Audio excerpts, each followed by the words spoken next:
Welcome back. Break के बाद हम भी वापस आ चुके हैं और यकीनन आप भी अपने काम शाम कर रहे होंगे और कुछ लोग तो वापस आके बैठ गए होंगे स्क्रीन के सामने के अगला अब जो सेगमेंट है उसके बारे में जानते हैं। तो मैं अपने पहले मुअज़्ज़ज़ मेहमानों का जिक्र करवा दूं जो यहाँ पे मेरे साथ मौजूद हैं। तारुफ है इनका कारी शफीकुर रहमान जाहिद साहब आलमदीन हैं। सर आपके आने का बहुत शुक्रिया कारी साहब। और कारी साहब के साथ मौजूद हैं सलीमुल्लाह मदनी साहब। सलीमुल्लाह मदनी साहब कैसे हैं आप? खैरियत से हैं? अल्हम्दुलिल्लाह। आपके भी आने का सर शुक्रिया। हमारा ये सेगमेंट होता है जिसमें नाते रसूल मकबूल सुनने की सआदत हम हासिल करते हैं। इसके साथ साथ जो जादू जन्नात के सवालात हैं उनके हम जवाबात भी लेते हैं। आज मैं आपसे फिर से यही गुजारिश करूंगा कि जो व्हाट्सएप नंबर डिस्प्ले होता है स्क्रीन पे, वहाँ पे आप अपने सवालात भेज सकते हैं, अपनी राय से हमें आगाह कर सकते हैं। और हम जब ख्वाबों की ताबीर बताते हैं उस हवाले से भी आपने ख्वाब भेजना हो तो ज़रा छोटा ख्वाब, छोटे सवालात भेजा करें ताकि ज़्यादा से ज़्यादा लोगों के सवालात और ख्वाब शामिल किए जा सकें। तो प्रोग्राम को आगे बढ़ाते हुए मैं गुजारिश करूँगा सलीमुल्लाह मदनी साहब से। सलीमुल्लाह मदनी साहब नाते रसूल मकबूल पेश करें। जो है गुल बदन, जो है गुल बदन हुजूर का, तो पसीना मुश्के गुलाब है सकलैन का, है वो ताजवर सकलैन का, है वो ताजवर। और वही तो मेरी जनाब है जो है गुल बदन, जो है गुल बदन हुजूर का।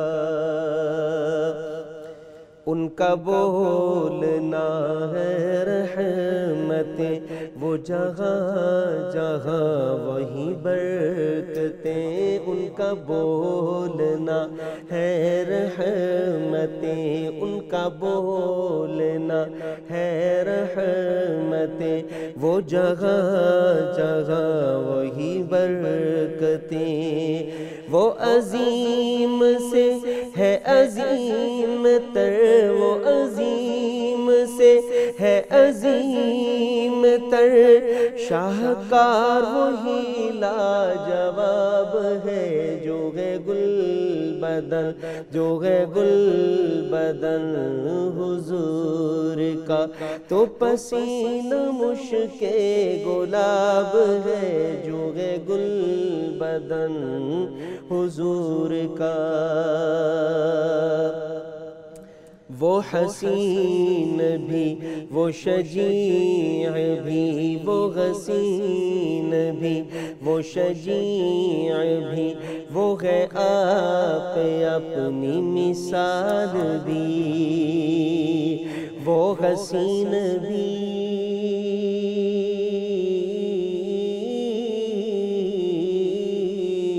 वो हसीन भी, वो शजीअ भी, वो है आप अपनी मिसाल भी।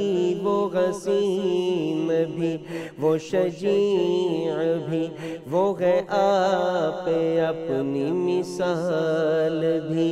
वो रऊफ भी, वो रहीम भी, वो रऊफ भी, वो रहीम भी, और वही तो गोहरे नायाब है जो है गुल बदल, जो है गुल बदल, जो है गुल बदल हुजूर का।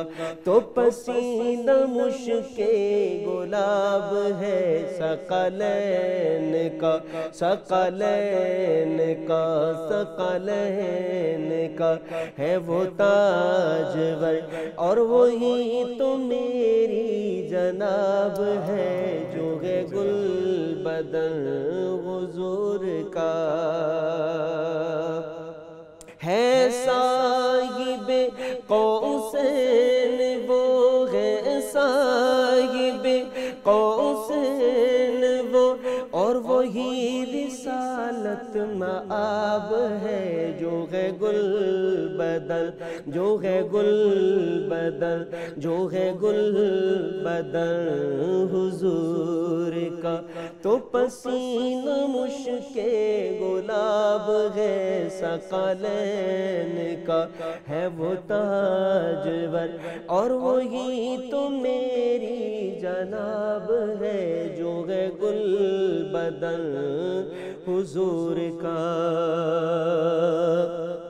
माया नाज खतीब कारी अब्दुल हफीज साहब फैसलाबादी, जिनकी खिताबत और शायरी बहुत मारूफ है, जिन्होंने ये कलाम लिखा और बहुत से लोगों के लिए उनके खिताबात तौबा और रुजू इल्लाह के वो सबब बने। अल्लाह उनको गरीक रहमत फरमाए। हजरत कारी साहब लिखते हैं, कारी कौन है और कौन हुआ, कारी कौन है और कौन हुआ, ऐसा जात में ऐसा बात में, कारी कौन है और कौन हुआ, ऐसा जात में ऐसा बात में, कारी कौन है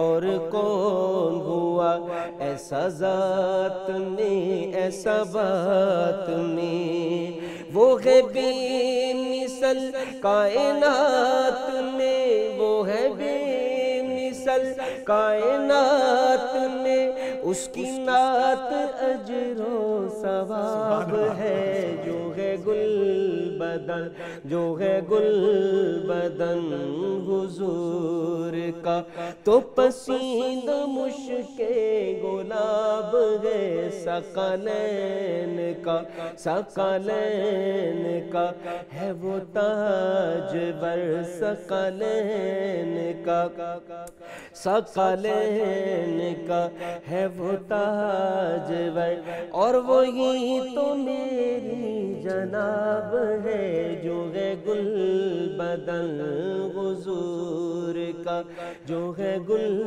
बदन हुजूर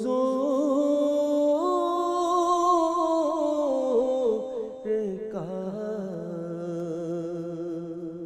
माशाअल्लाह, सुभान अल्लाह। सलीमुल्लाह मदनी साहब माशाअल्लाह, जो है गुल बदन हुजूर का तो पसीना मुश्के गुलाब है। सुभान अल्लाह। अल्लाह ताला आपको जज़ाए खैर अता फरमाए।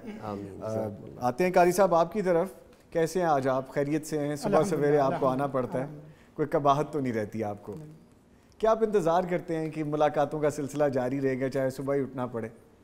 जी, असल में हम तो अपनी आखिरत की फ़िक्र करके लोगों को एक पैगाम देने आते हैं, बेशक बेशक, जिससे दुनिया भी बन जाए और आखिरत भी बन जाए। बेशक बेशक, ये हमारे ऊपर कर्ज भी है और फ़र्ज़ भी है। बेशक बेशक। कारी साहब, आप जब आते हैं तो हमारे पास सवालात इतने इकट्ठे हुए होते हैं और हम सोचते हैं कि इनमें से कौन कौन से सवालात ऐसे हैं कि जिनको अभी नहीं फिर बाद में शामिल कर लेंगे, लेकिन चलें बहरहाल सिलसिला शुरू करते हैं। आया है ये सवाल जी कि क्या वाकई जन्नात मौजूद हैं और कुरान व हदीस से जन्नात के वजूद के दलाइल क्या हैं? बिस्मिल्लाहिर्रहमानिर्रहीम। निज़ामी साहब, कुरान मजीद में एक दो मकामात पे नहीं 20 मकामात ऐसे हैं जहाँ बाकायदा कुरान मजीद ने जिन का लफ्ज़ कुरान मजीद ने ज़िक्र किया है। मसलन वमा खलक़तुल जिन्ना वल इंसा इल्ला लियअबुदून, कुरान मजीद की दूसरी सूरत दूसरे मुकाम पे देखा जाए तो कुल ऊहिया इलैया अन्नहु इस्तमा नाफरु मिनल जिन, यहाँ पूरी सूरत का नाम ही अल्लाह ने जिन रख दिया है, सूरह जिन। जिन जी। तो एक कायदा समझ लो जी कि किसी मसले के सबूत के लिए कसरत दलाइल का होना ज़रूरी नहीं है, दलील एक भी काफ़ी है मानने के लिए। ठीक है, एक दलील भी कुरान और सुन्नत की किसी के वजूद के मानने के लिए काफ़ी है। कुरान और सुन्नत से जिन्नात का वजूद साबित है और उसका मानना ईमान और जानबूझकर इनकार करना कुफ्र बनता है। अहम सलफ़ और उम्मत का इजमा है कि जिन्नात का वजूद है।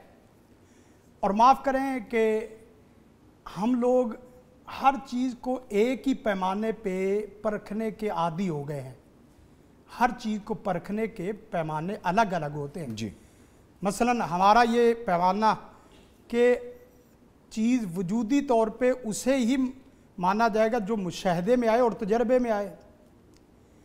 जिन्नात मुशाहदे में आने वाले, आम इंसानों के सामने मुशाहदे में आने वाले नहीं है।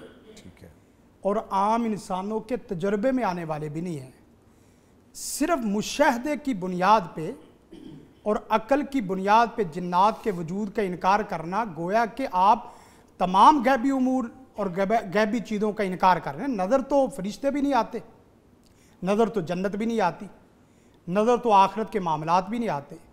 कुरान मजीद ने इस चीज़ का बयान भी किया है और बाकायदा इसका मुशाहदा भी करवाया और तजर्बा भी करवाया। मसलन सुलेमान अलैहिस्सलातु वस्सलाम को देख लें जी, वहाँ उनकी पूरी हुकूमत अल्लाह के हुक्म से पूरी जिन्नात के ऊपर खड़ी है। वमिनल जिन्नी मैं यामलु बैन यदै बिइज़्नि रब्बी। जिन्नात सुलेमान अलैहिस्सलातु वस्सलाम के हुक्म की इत्तबा करते हैं अल्लाह के हुक्म से, और उन्होंने पूरे पूरे महल्लात खड़े कर दिए और पूरे पूरे काम उन्होंने किए हैं।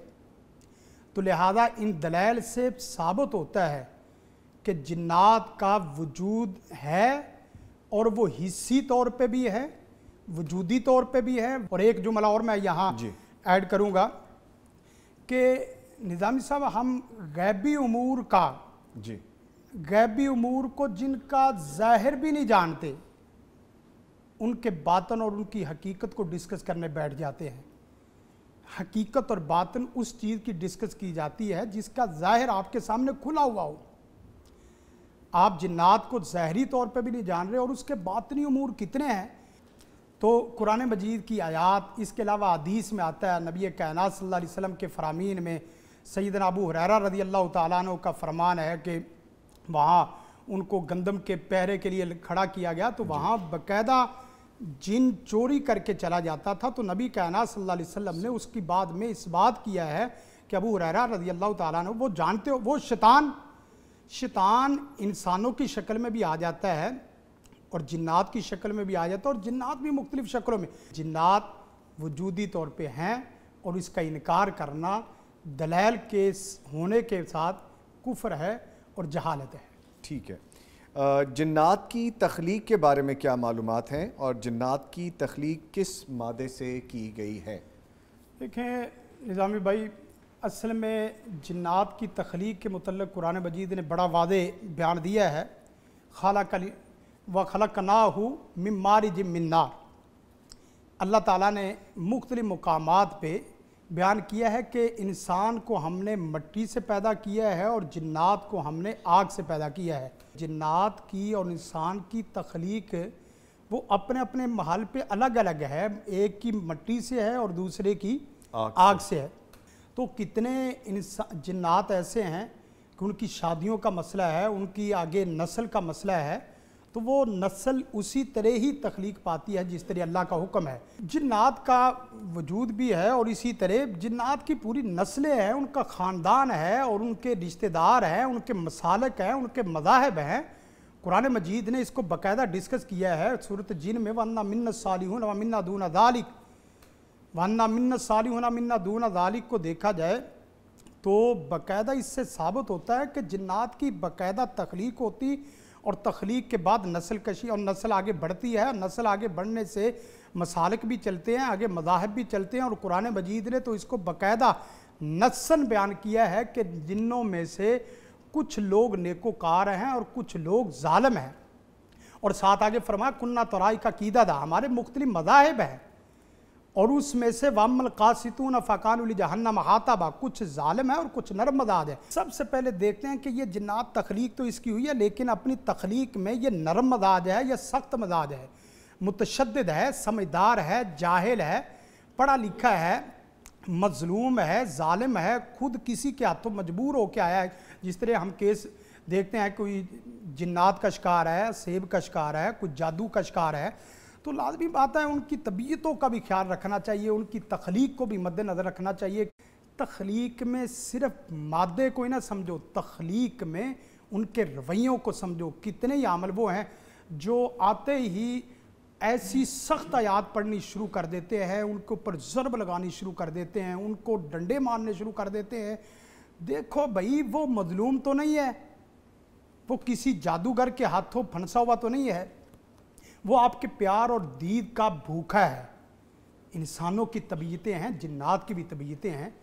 लिहाजा जो मुआलिज होता है उससे शरई इल्म भी होना चाहिए और पूरा भरपूर किस्म का तजर्बा भी होना चाहिए। वेल सेड, ये जुमला आपने अच्छा कहा। अच्छा ये बताइए कारी साहब, अभी आप फरमा रहे थे कि जिस तरह इनकी डिफरेंट कैटेगरीज भी हैं, पढ़े लिखे, जाहिल, ज़िद्दी, नरम दिल, नेक, गुनाहगार, वो सारी चीज़ें आप बता रहे थे। सर इनमें रिश्तों का भी मसला, आप कह रहे थे अभी के रिश्तों का भी मसला होता है? जी जी, रिश्ते, नस्ल बढ़ती ही रिश्ते से है। अच्छा, इनमें भी यही है? इनमें भी यही जो ना मियाँ बीवी के तल्लुकात हैं, पूरे पूरे ख़ानदान हैं, पूरे पूरे मसालिक है, मज़ाहिब है, इनमें भी मज़ाहिब और मसालिक हैं। तराइक़ा कीदादा का मतलब यह है कि हमारे मुख्तलिफ मज़ाहिब हैं। और वह अम्मल कासितून फ़कानुल जहन्नम हातबा का मतलब यह है कि कुछ जालिम भी हैं और कुछ नेकोकार भी हैं।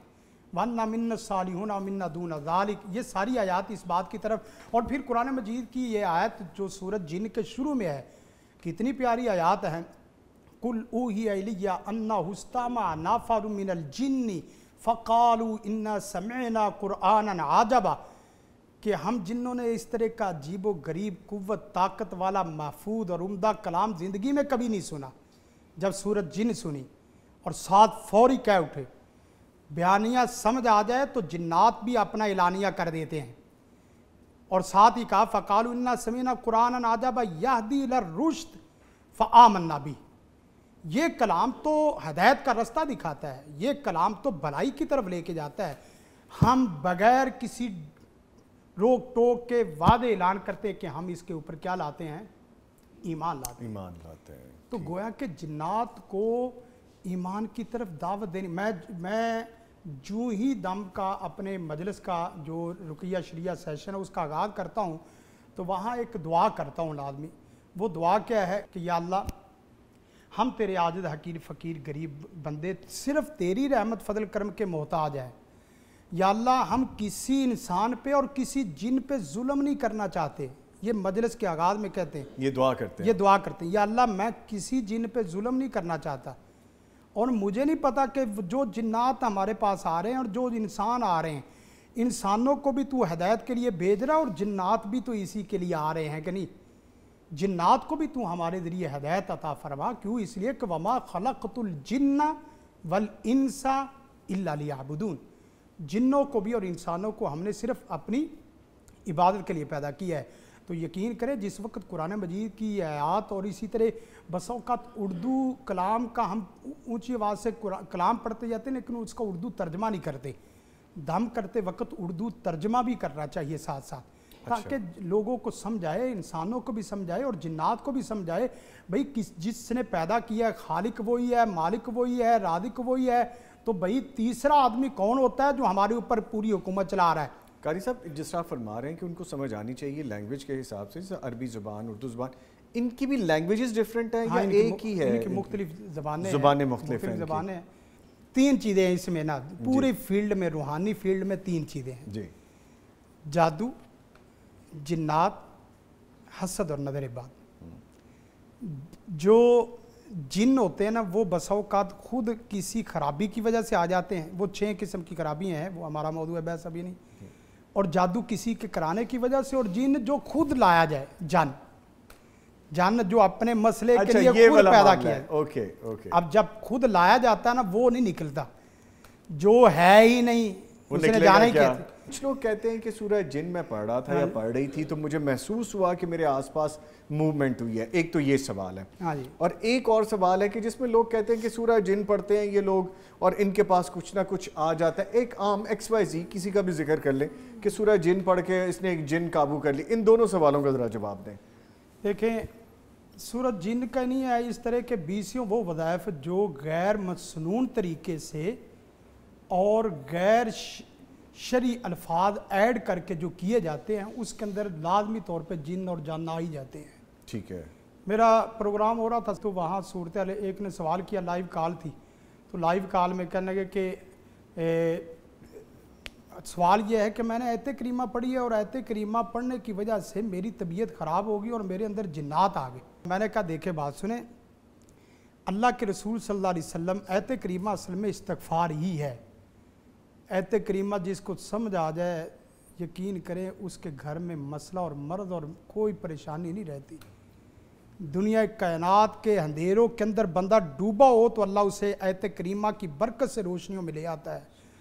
ये कैसे मुमकिन है कि रोशनियों में तुम अंधेरों में चले गए जी, रोशनियों से अंधेरों में। यानी ऐत करीमा से तो लगे हुए जिन छूट जाते हैं, तुझे जिन लगा ही नहीं था तो लग गया है। तो मसला ऐत करीमा का नहीं है, मसला कुछ और है। असल बात यही है कि ऐत करीमा या इस तरह की जितनी भी चीज़ें हैं, आप मसनून चीज़ों को मसनून तरीके के मुताबिक पढ़ें और सिर्फ अल्लाह को सामने रख के पढ़ें। अल्लाह के फजल व करम से ना आप बीमार होंगे, ना आप परेशान होंगे, ना जिन, ना जान, ना जादू किसी के भी शिकार नहीं होंगे। सिर्फ एक चीज़ रखें, सूरत जिन पढ़ें अल्लाह की रज़ा और मोहब्बत के लिए। जिन को जिस वक्त पढ़ेंगे जिन्नात को कैद करने के लिए, तो जिन्नात कभी कैद नहीं होते, हमेशा कैद इंसान ही होता है। वो मामलात बिगड़ जाते हैं, वो मामलात बिगड़ जाते हैं। ठीक है। इसके साथ ही प्रोग्राम का अख्ताम होता है। कारी शफीकुर रहमान साहब, सर आपके आने का बहुत शुक्रिया। सलीमुल्लाह मदनी साहब, आपके आने का बहुत शुक्रिया। इस प्रोग्राम का जो मकसद होता है वो ख़ास तौर पे आपसे गुफ्तगू करना होता है। वो चीज़ें जो हमारी ज़ुबान ज़द आम हैं, जो ऐसी बातें, जो ऐसी रवायतें, ऐसी गलत प्रैक्टिसेस जो हम करते हैं आम ज़िंदगी में, उनको छोड़ना है। जैसा कारी साहब ने आज बड़ी डिटेल में गुफ्तगू की और बहुत सी ऐसी चीज़ें भी उन्होंने शेयर की जो उनके पर्सनल एक्सपीरियंसेस की थी। बात ये सामने आई कि कोई भी ऐसा जो कुरान करीम के हवाले से जैसा बात कर रहे थे कि तलावत करें या कुरान करीम को पढ़ें, उसमें कोई एडिशन करेंगे तो वो गलत है और उसके करने की वजह से हम खुद अपने आप को मुसीबत में डालेंगे। जो कुरान करीम नाजिल किया गया है उसको पढ़ें आप और उसके मुताबिक ज़िंदगी गुजारने की कोशिश करें। जादू जिन्नात के हवाले से इधर जाना और ऐसे लोगों के पास जाना और गलत जगहों पे जाके वक्त और पैसा और अपनी एनर्जीज़ को ज़ाया करना, वो बहुत ही गलत है। आप ख़ुद दीन को समझें ताकि आपकी ज़िंदगियाँ, आपके अपनों की ज़िंदगियाँ, आपके अहले खाना की ज़िंदगियाँ महफूज रहें और बेहतर तरीके से ज़िंदगी गुजार सकें। सुबह वतन का प्रोग्राम का वक्त अब ख़त्म हो चुका है। इंशाअल्लाह फिर मुलाकात होगी, तब तक के लिए अल्लाह हाफ़िज़।